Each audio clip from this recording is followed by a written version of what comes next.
চাইনা আমি টাকা করি এই বইটি তোমায় দিলাম ফ্রি, অন্য কেউ নিতে এলে 1000 টাকা মূল্য নির্ধারণ করি। যদি আপনার জ্বর আসে তাহলে এক ফাড়া মরিচ বাইটটা একবারে খাই নেবেন খালি পেটে, দেখবেন এই গর্জনের ঠেলায় জ্বর শেষ।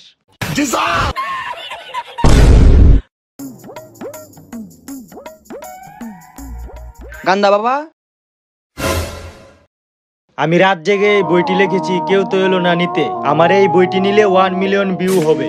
চাইনা আমি টাকা করি এই বইটি তোমায় দিলাম ফ্রি, অন্য কেউ নিতে এলে 1000 টাকা মূল্য নির্ধারণ করি। বাবা এটা আপনি কি ছন্দ শুনাইলেন? সত্যি সত্যি কি 1 মিলিয়ন ভিউ হইব?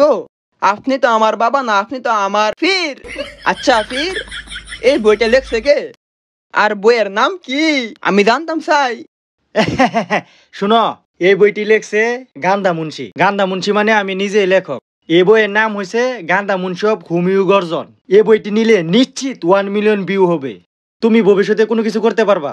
ও বাবা, এই বইটা তো আমারই দরকার, আমি তো টিকটক করি। প্লিজ বাবা প্লিজ বলেন এই বইটা কিভাবে নিব, আর কত দাম এটার? মূল্য শুধু 1000 টাকা। 1000 টাকা, 64 পৃষ্ঠার বই, 1000 টাকা মূল্য, ভিউ হবে 1 মিলিয়ন। আচ্ছা তো পীর, এই বইটা আর কাউকে দেবেন না, এটা শুধু আমার।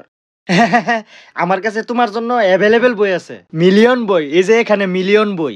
আচ্ছা বাবা দেন তাহলে। আচ্ছা নেও, এই যে তোমাকে এটা দিয়া দিলাম, তুমি ভবিষ্যতে অনেক বড় হইবা, অনেক বড় হইবা। দোয়া রাখেন বাবা, দোয়া রাখেন। আচ্ছা ঠিক আছে, যাও। বন্ধু বালাগারে ক্যামেরা ধরবি, সাথে হোয়াটসঅ্যাপ লেটার ভাইয়ের ব্যাকগ্রাউন্ড মিউজিকটা লাগা। মিলিয়ন বাবার কাছে যাইতাছি, গান দমন সব হুমিয়া গর্জন ভিডিও ছাড়লই মিলিয়ন বেরেন, বুঝছস না? তুই আয় আমার লগে 1,200,000 মিলিয়ন বিয়ে, বুঝছস না? গান্দা বাবা শুনলাম আপনার বই যাই না, হ্যাঁ ভিডিও করে বলে মিলিয়ন বেরেন লিয়ে দেখা। হ্যাঁ, বই কিনলই 1 মিলিয়ন ভিউ। শুনলাম আপনার বইয়ের ভিতরে দেখতে আছে এই ডাক্তার বলে আপনার বইয়ের লগে ফেল। ডাক্তার ফেল হইব না? আমার এই 64 পৃষ্ঠা বইয়ের মধ্যে কোটি কোটি লক্ষ লক্ষ গর্জন আছে, হুমিউ গর্জন। যত রোগ আছে সব রোগের গর্জন 64 পৃষ্ঠার মধ্যে। আচ্ছা আপনার এই হোমিও বইয়ের মধ্যে ইয়া কি কি ওষুধের গর্জন আছে? প্রথম পৃষ্ঠার মধ্যে আছে জ্বরের হুমিউ গর্জন। আচ্ছা। দ্বিতীয় পৃষ্ঠার মধ্যে আছে পাতলা পায়খানার হুমিউ গর্জন। আচ্ছা। তৃতীয় পৃষ্ঠার মধ্যে আছে গ্যাস্ট্রিকের হুমিউ গর্জন। আচ্ছা বাবা, আপনি যে বললেন প্রথম পৃষ্ঠার মধ্যে জ্বরের হোমিও গর্জন লেখা আছে, তো এই হোমিও গর্জনটা ব্যবহার করবো কেমনে? প্রথম হচ্ছে জ্বরের হুমিউ গর্জন। যদি আপনার জ্বর আসে তাহলে এক ফাড়া মরিচ বাইটটা একবারে খাই নেবেন খালি পেটে, দেখবেন এই গর্জনের ঠেলায় জ্বর শেষ। আচ্ছা বাবা, দ্বিতীয় পৃষ্ঠার মধ্যে যে পাতলা পায়খানার গর্জনটা লেখা আছে, তো এই হোমিও গর্জনটা ব্যবহার করবো কিভাবে? পাতলা পায়খানা হইলে তো মুখের রুচি থাকে না, মুখের রুচি জাগা।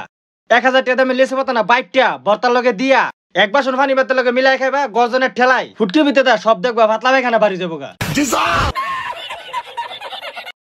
তৃতীয় পৃষ্ঠার মধ্যে যে বললেন গ্যাস্ট্রিক ছাড়ার হোমিও গর্জনটা, তো গ্যাস্ট্রিক ছাড়ার হোমিও গর্জনটা করণীয় কি, ব্যবহার করবো কিভাবে? হ্যাঁ হ্যাঁ, তৃতীয় পৃষ্ঠার মধ্যে যে গ্যাস্ট্রিকের গর্জনটা, এটা আমি 44 লাখ বার ভাববা তারপরে এটা রিসার্চ করে বার করছি। 3টা কিরির বড়ি বালা করে বাইটটা চিনি দিয়া মিয়ায়া তুমি খাই লাইবা, তারপরে তোমার যে গ্যাস্ট্রিক আছে এটা ফাদর লগে দিয়া বাইর হইব। বার হইলে আমার যে শিষ্য আছে এরা পারফিউম হিসেবে ব্যবহার করবো তোমার ফাদরা। সবই তো বুঝলাম, তো যে আপনি এই ফাদের কথাটা কইলেন, তো এই ফাদরা পারফিউম হিসাবে কেমনে ব্যবহার করবো? তোমার এই ফাদরা এটা তুমি পলিথিনের মধ্যে বালা করে কষ্টিপ দিয়ে ফাঁসাই থুয়ে রাখবা, এরপরে সাবান ফ্যাক্টরির মধ্যে নিয়ে দিবা। সাবান ফ্যাক্টরির মধ্যে নিয়ে দেওয়ার পরে হেরা সাবানের সাথে এটা অ্যাড করে দিব, তারপরে যখন গোসল করবো সেই সময় দেখবে একটা ফ্লেভার বাড়িব। তো এইভাবে তুমি ব্যবহার করতে পারবা পারফিউম হিসাবে। আপনার ফাদের এত দাম, তো জীবনে কারচুলটা ফালাইলাম।